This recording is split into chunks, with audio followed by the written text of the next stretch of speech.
Hello, Master Tax here and welcome back to my channel. Today we're going to have a look at a battle from the Tier 8 British tank destroyer. It is the Charioteer. If you enjoy what you see, please don't forget to subscribe to the channel. So before we get into the battle, I'll show you my crew and equipment that I've currently got on this tank.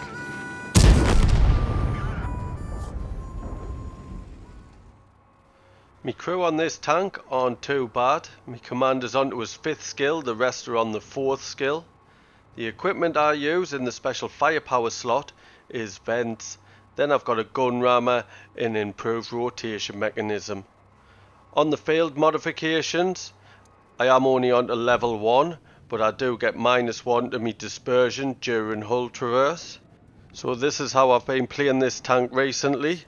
So let's have a look at it in battle. Today I'm playing on Redshire.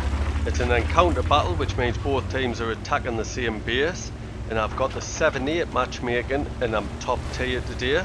So I want to head to this hill into the bushes because I am a tank destroyer, do some sniping. Now I haven't played this tank for a long time. I've just brought it back out because I'm trying to do all the field modifications for all my tanks.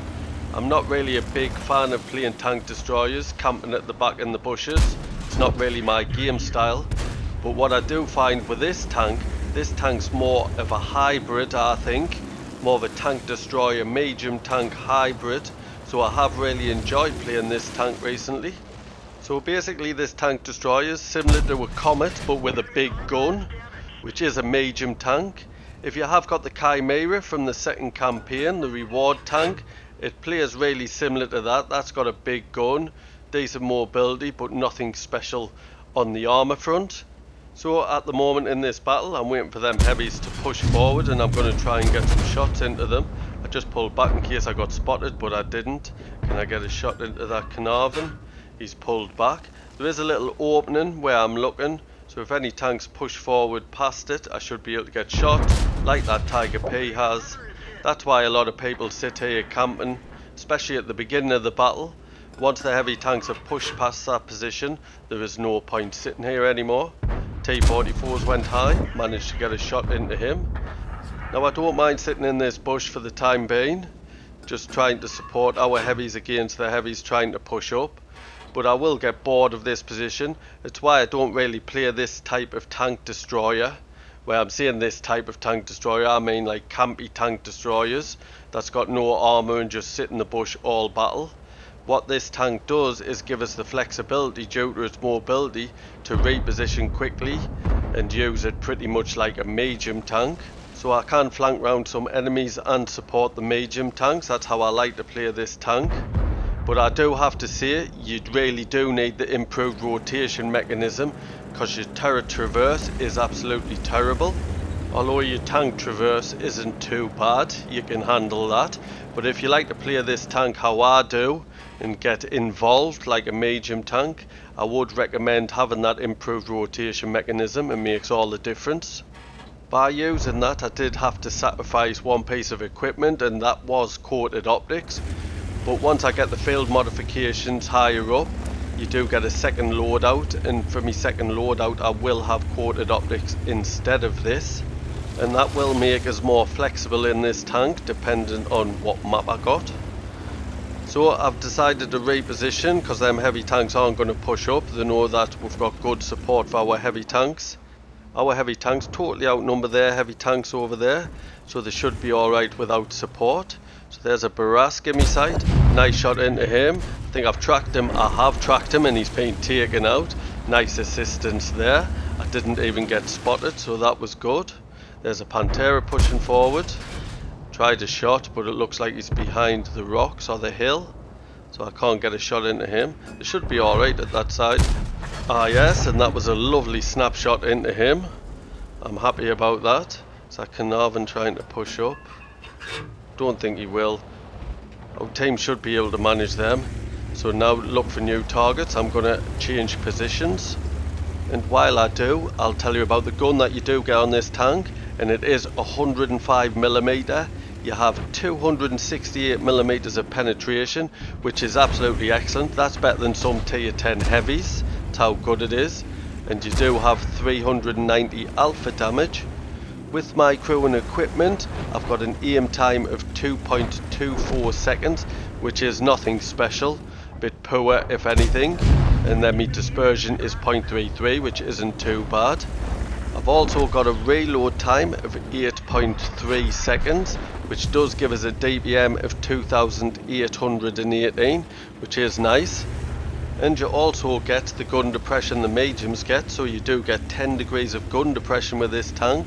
And another good thing about this tank, your standard shells are APCR, so your shell velocity of 1478 meters per second, which is excellent for sniping.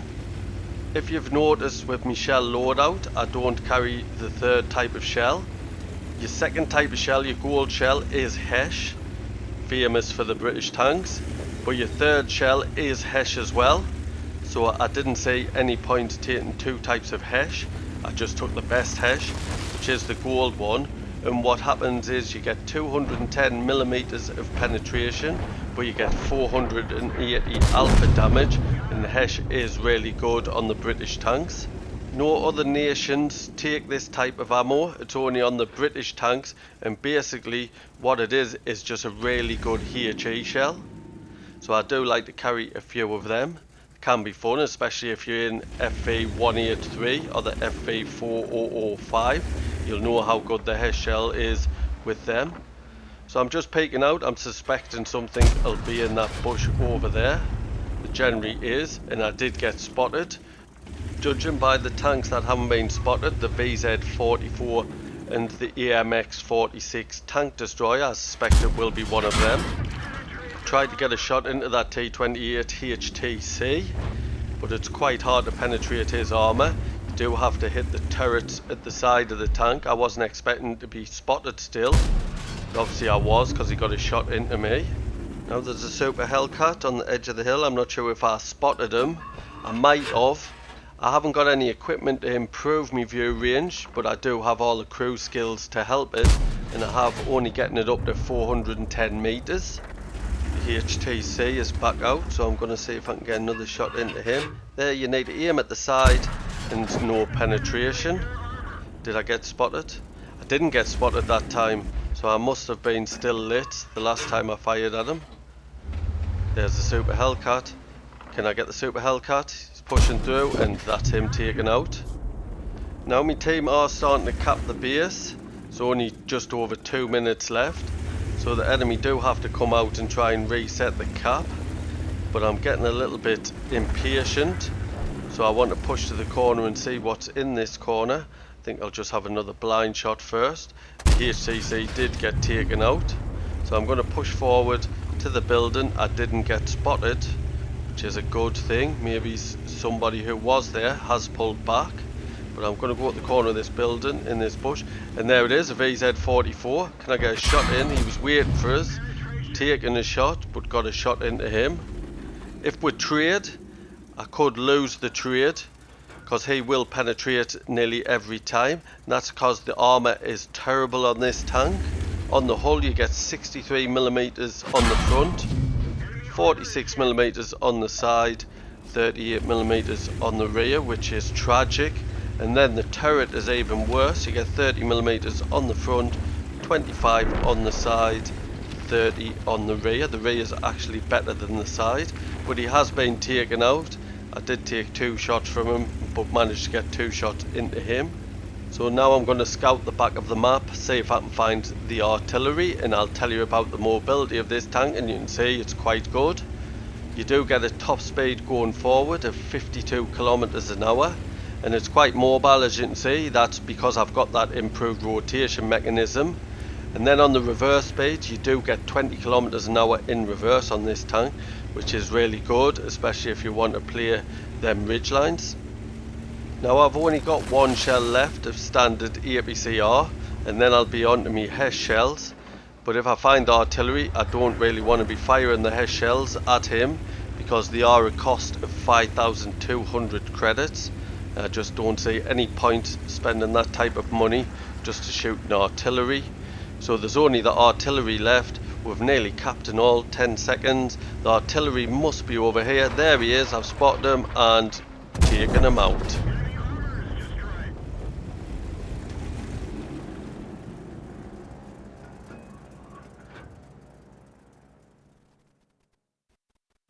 Let's have a quick look at the stats.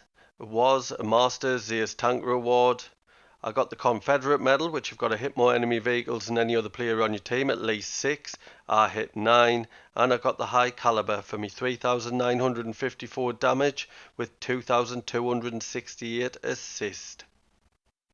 Top of the tree for XP with a base XP of 1,271. Top for damage by double.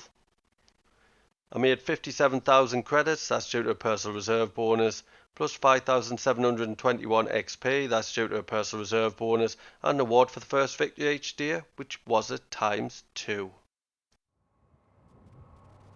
I'd like to thank you for watching today's battle. I hope you enjoyed it. If you did, please don't forget to like and comment.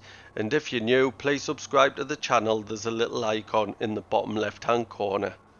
Cheers.